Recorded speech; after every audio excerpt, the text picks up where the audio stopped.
thanks very much, Scott and James, for coming on. The guys are absolutely buzzing. When we asked them to come on and chat to you, they're all kind of big Celtic fans as well, and they're loving the opportunity to come on and talk. So we have Michael, under 9s player. We have Thomas from the under 10s, Dara from the under 11s. We have Caden from the under 12s. We have Jacob from the under 13s, which is all the junior academy. So James, you remember that time when Martin Miller was taking it and coming through that as well. So the first question is going to come from Michael, who's one of our under 9s players, and his question is going to be for Scott. So Michael, it's over to you, big guy. Hi, Scott. Yeah, you did. Good. How are you? I am very well, the wee tricky winger. Come on, what's your question? What you got for me? With you and James being the only two players to have been part of the full 9 in a row, how do you keep the standards so high for any new players coming in, and what advice would you give them? Oh, is this for when you come in to join us? I think for us, as soon as you come into Celtic, you know it's got to be winning mentality for everybody. So as soon as you come in, everybody sets the standards. It's not just me and James, because we've been here for the longest.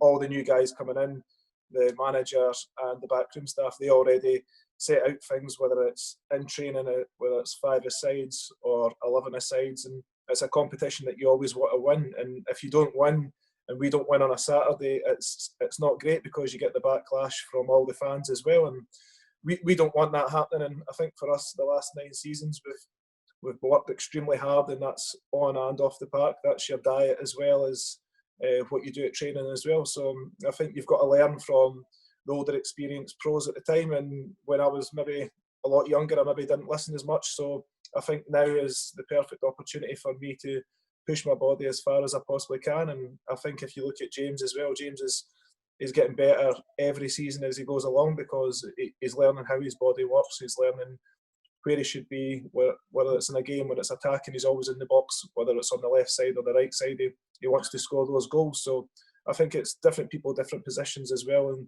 they set the standards for themselves too. Brilliant, Michael. Absolutely fantastic question, and good first question as well. Well done. Takes a lot of guts to go and do that, to speak to the captain. And next that up was a great question. Keep them coming. Brilliant. We've got Thomas from under 10s. Thomas, I think you've got a question for James. Yeah.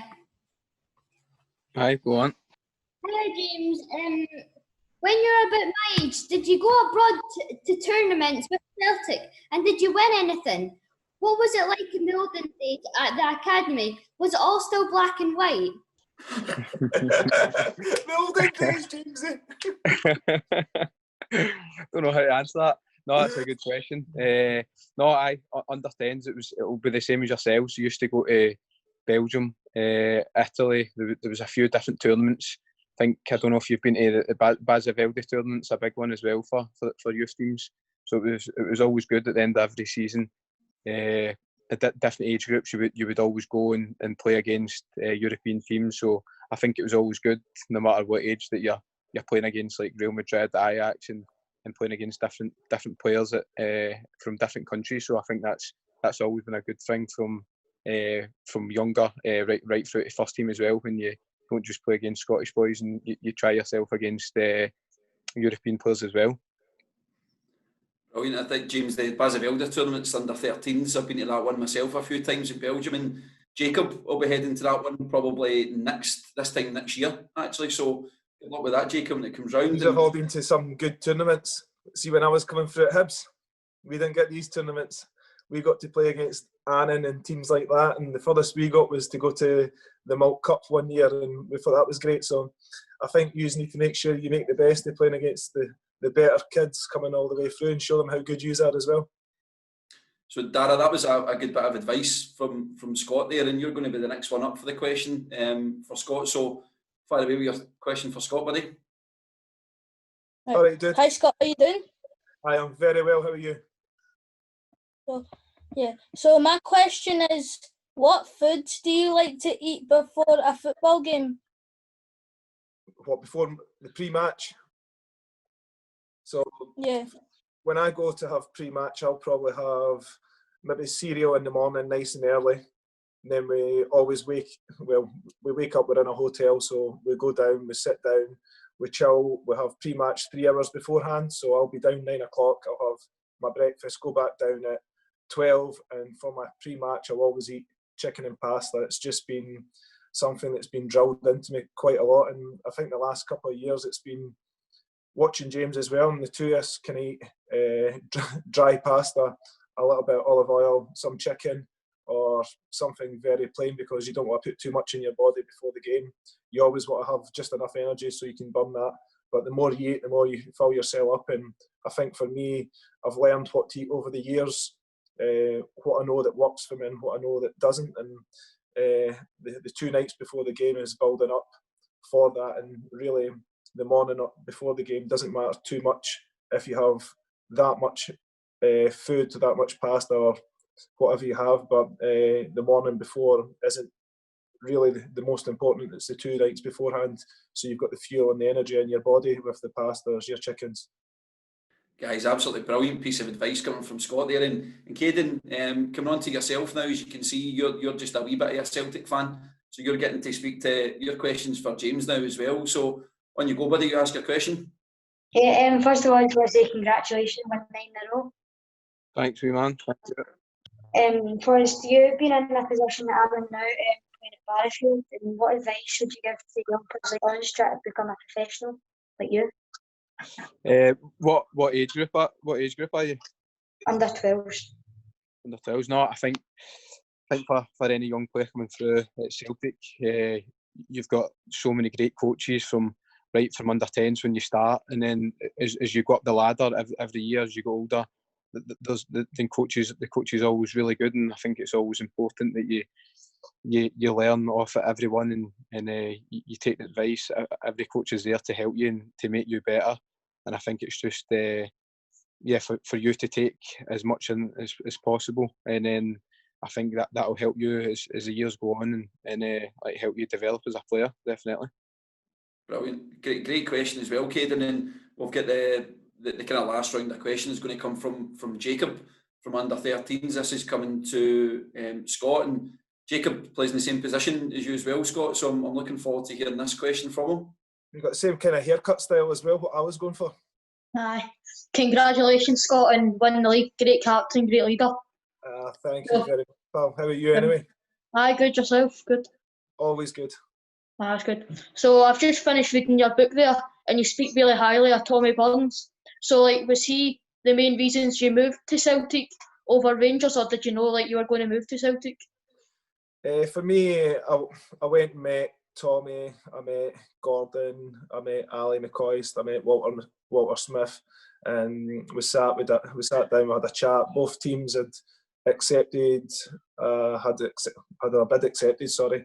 So I could obviously go one way or the other. And I sat with Gordon, knew Gordon quite well from playing career and stuff, that what he'd done in the game. Knew Tommy from being at Scotland, and Tommy was texting me daily saying, look, wee man, we want you here, we want to build a team around you, we think you're amazing. Then I went and spoke to Ali, I went and spoke to Walter as well, but I went down to London, and it was the time that Tommy had taken out of his own schedule to come and speak to me, to come and sit beside me, to have that chat when my agent was away doing bits and bobs with Peter and a few other directors at the time. And it was like, wee man, we need you here. I want you here. You're coming here. End of story. Get that signed. We'll see you tomorrow.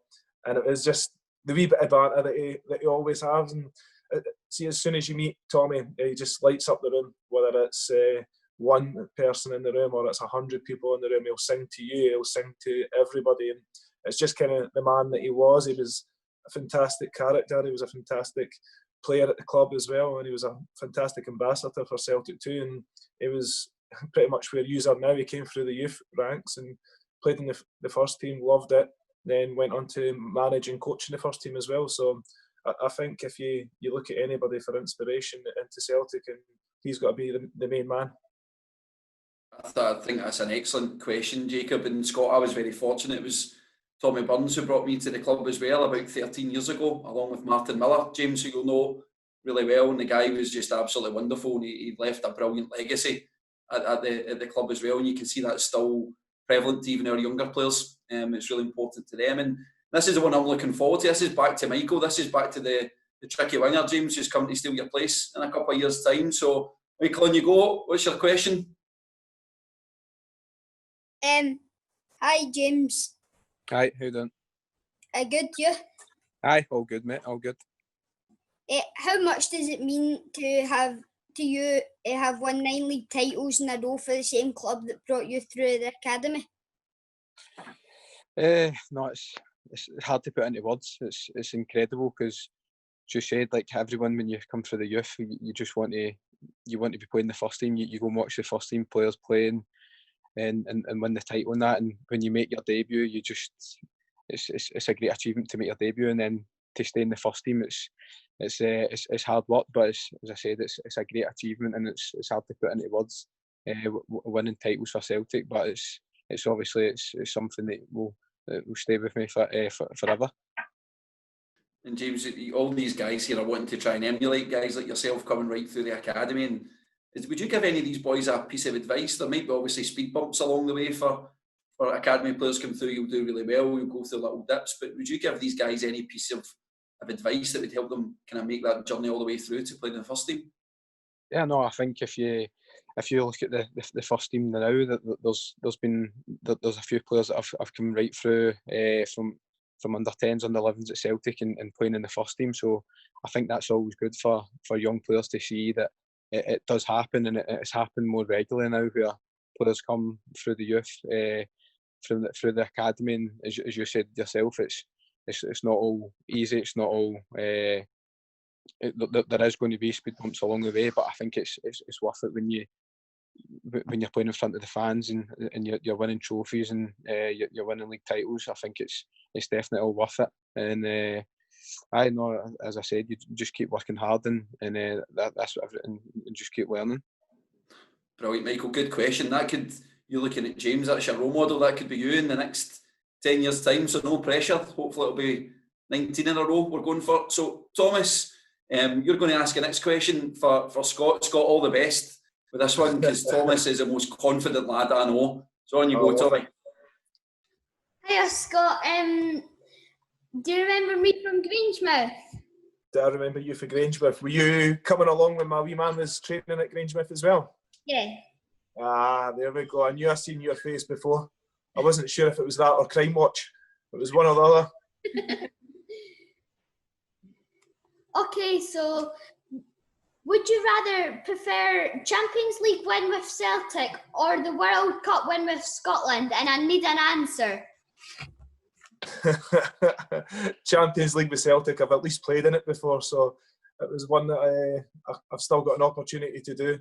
So I think for me, playing with the country was amazing because when I grew up, I always wanted to play for Scotland. It was the main aim coming through, but I got that opportunity when I was at Hibs. I played through the younger youth teams and stuff like that, through the 16s, the 17s and 18s and stuff like that up with Scotland as well. So once I got that opportunity to go first team, it was incredible. But I think you don't get that opportunity until you're doing as well as you possibly can for your first team, and that comes down to working hard and a little bit of luck here and there as well. But you need to make sure that you work as hard as you possibly can, and you make sure if you want to play and you're a centre midfielder that you run more, you tackle more, that you want on the ball more than anybody. If you're a tricky winger, you've got to make sure you go and beat people more than anybody else, or you've got a little trick, or you've got something that nobody else has got. And if you're a striker, you need to make sure you put the ball in the back of the net. So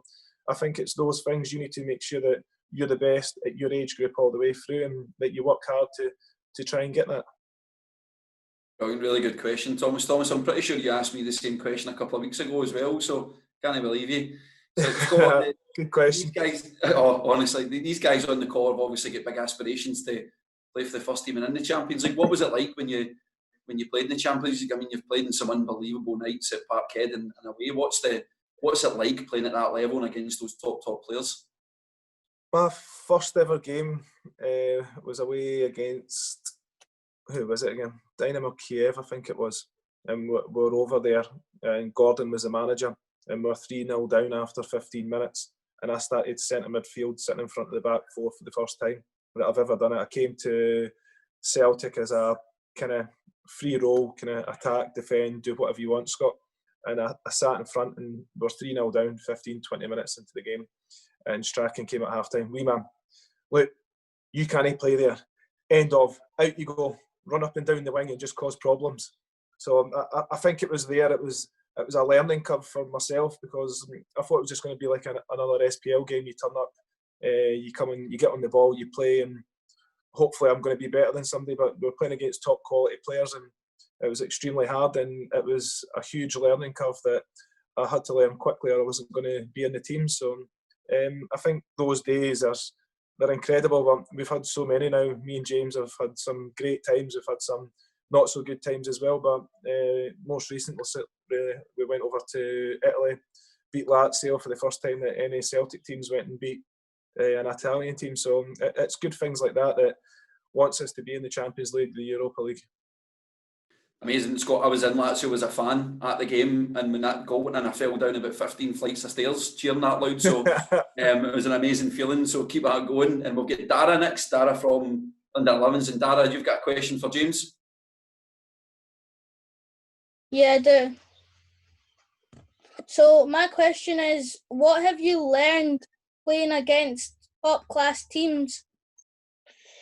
Yeah, no, I think you learn when you're playing against, when you play with Scotland, you play against international teams, and you play in the Champions League, and you're playing against top European players as well. And even in the SPL, like every game that you play, you're coming up against different opposition and different types of players. So I think it's good to get that variety, and I think that helps your game as you get older as well. When you do play against different types of players, and you can learn to adapt to maybe, like, if a fullback's quick, or if they're left-footed or right-footed. I think over the years you just like gain that experience of knowing how to play against like different types of players. James, that's a really good bit of advice. Actually, you try to say that to the younger kids, that do you almost analyse your direct opponent to see where their strengths and weaknesses are and how you could expose that? No, I think it's something when I was younger, I didn't think too much about. It used to be back then, like it was just you against a fullback, and just it was just one-on-one, try and beat them. But I think nowadays, like the last few years especially, it's there's a lot more like analysis goes into games, and up against, like you know who you're going to be playing against like a few days before, and yeah, like coaches and that go into so much detail now, and they can tell you like what players are going to do, and what they like doing, and their strengths as well. So you can go into games prepared, but obviously it's still a bit like turning up on the day as well. But obviously that nowadays, like, the coaches give you so much information, and then obviously you can take that in, and if 1% here and there helps you, then that's what you're after. Brilliant, good question, Dara. Amazing insight as well, James. And we're moving on to Caden, under 12s player, has got a question for Scott. And I'm pretty sure, Caden, is Scott one of your favourite players as well? Am I right in saying that? Yeah. When you go, buddy. My mum and dad are always, I just want to add this in, my mum and dad are always they'd always tell me to put my jumper, a jacket on, and they'd wait really nights at Barrowfield. And I watched you up at Lennoxtown when it was snowing. We wear a t-shirt for the full year when it's like -degrees, because I watched you up at Lennoxtown changing a t-shirt on. See, I'm a bad influence. Don't always follow me. No, it's just something I've always done, and it's kind of came to me naturally. And I feel like if I'm running about with shorts and t-shirt on and I'm cold, I'm going to work harder.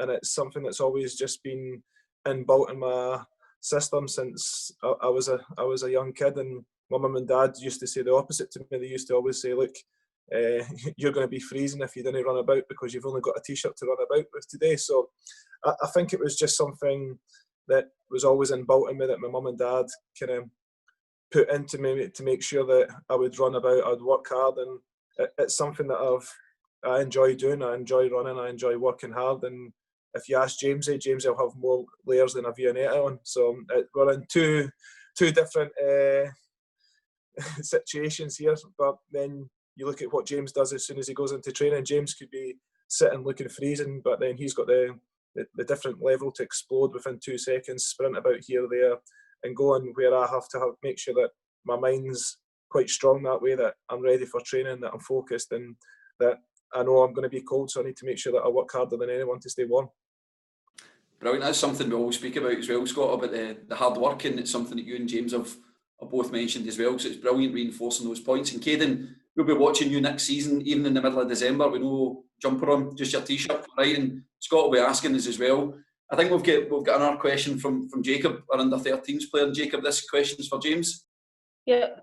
Congratulations, James, on winning 9. Thank you. Cheers, mate. So, James, having come through the academy, did you always believe you'd be a first-team player, or like were there a particular point in your development that you'd start believing? No, I've been asked this question a few times, but coming through every age group was, you would never really think, oh, I'm going to be a first-team player. Like, just I think every year you just take it, like take every year as it comes. Obviously, you're under 12s, 13s, 14s. I think there's a lot of exciting games, and as I said before, at the end of seasons, that you go away and you play international teams as well, and foreign teams to better yourself. So I think it's about maybe not looking too far in front, but you know every year when you keep developing and you keep taking advice from the coaches and you keep getting better, then you're making that like one step closer to as I said, to the first team. And as you get older, I think all the advice you take from the coaches, you take that into your own game, and that definitely helps your progression. James, it's brilliant that you've mentioned that you about listening to the coaches and things as well. Was there a coach in particular coming through the academy, or maybe when you played for your boys' club, that kind of really helped you develop, or was it a combination of lots of different people? No, obviously, first come to Celtic, it was Martin Miller, and I think any young boy now and any young boy back then for the last 20 years, I think he's been a name that everyone's always mentioned. It was every session that you had with him, it was always fun, and at the same time, the standard was always high, and everyone was looking forward to going to training. And I think that's the most thing you want to be looking forward to, going to training and enjoy yourself, and that's when good performances, and you play better as well when you're looking forward to doing something as well as working hard.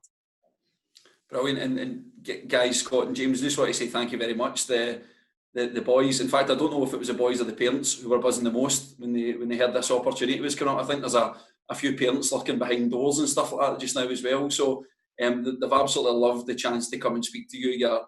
Your role models, you're inspirational to these young lads coming through, and we use you as role models. You've got turns named after you as well. As you probably know, we've got all these Celtic turns, and we've got turns named after you. So you're legends in terms of the club, and all these kids are going to know about this stuff going forward. So thanks very much for taking your time out and speaking to them. The boys have absolutely loved it. No problem. Pleasure.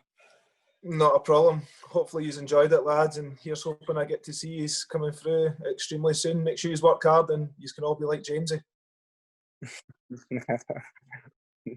No, see you, Dads. Take care. Cheers, guys. See you. Bye-bye.